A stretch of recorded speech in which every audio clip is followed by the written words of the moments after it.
Here's why you play Baxia, the Mystic Tortoise, as a roamer. First off, he has amazing damage reduction with his passive, making him extremely tough to take down during extended fights. He also offers strong anti-regen and anti-shield effects, which makes him a natural counter to sustain heavy heroes. On top of that, Baxia provides excellent mobility and crowd control through his rolling shield and stuns, allowing him to initiate or chase enemies effectively. However, Baxia has limited damage scaling compared to other roamers, making him less threatening in late game duels. He also relies heavily on team follow-up, since his skills are more about disruption than burst damage.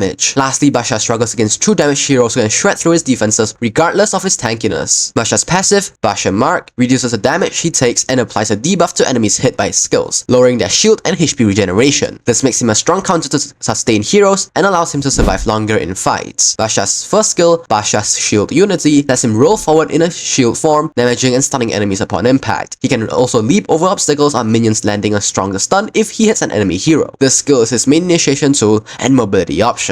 Baxia's second skill, Shield of Spirit, throws his shield forward, dealing damage and slowing enemies. Yet, the shield can be recast after hitting a target, allowing continuous harassment. Its cooldown also reduces if he hits an enemy, making it spammable and useful for poking or keeping enemies slowed. Baxia's ultimate, Tortoise's Puissance, increases his movement speed and leaves a trail of lava that damages and slows enemies. During this skill, his passive damage reduction is enhanced, making him very tanky while disrupting the enemy team's positioning. A typical C combo for Baxia is to activate the first skill to roll in and engage, then use the ultimate to create chaos and slow enemies down. After colliding with the target, cast a second skill to deal damage and keep them slowed, then follow up with basic attacks while your team secures the kill. Moving on to builds, I usually build Soft Boots, Unseat Cuirass, Radiant Armor, Dominance Ice, Guardian Helmet, and finally Blade Armor. These are the emblems that go along with this build. As for battle spells, the best battle spells for Baxia are Flicker for better engage and escape, or Petrify to add more crowd control during his initiations. Baxia excels against sustain and shield heavy heroes like Chang'e and Sylvana, as his passive reduces their healing and shield significantly. However, Baxia struggles against heroes with strong true damage and high mobility such as Carry and Leslie, who can kite him and ignore his defenses. Baxia pairs well with sustained damage heroes like Thamus and Alpha, who can benefit from his AoE slows and disruption to lock enemies in place. You should upgrade the first skill at level 1 and prioritize maxing it first for consistent poke and slows. The first skill comes second for mobility and stuns, while upgrading the ultimate whenever possible. Baxia shines when played aggressively as the frontline disruptor. Use his first skill to quickly move around the map, rotate faster, and catch enemies off guard. His ultimate is not only a great tool for dealing continuous AoE damage, but also for tanking heavy hits while keeping enemies slowed, so don't be afraid to dive into the backline if your team is nearby to follow up. Always target sustain heavy heroes first, since your passive reduces their healing, giving your team the upper hand. Position yourself as the main engager, but remember that Baxia alone cannot finish enemies. Your role is to lock down the team and create space for damage dealers. If enemies try to kite you, use Flicker or your shield roll to close the gap quickly. Proper timing of your stuns and slows is key, as it can decide whether your team secures the kill or let enemies escape.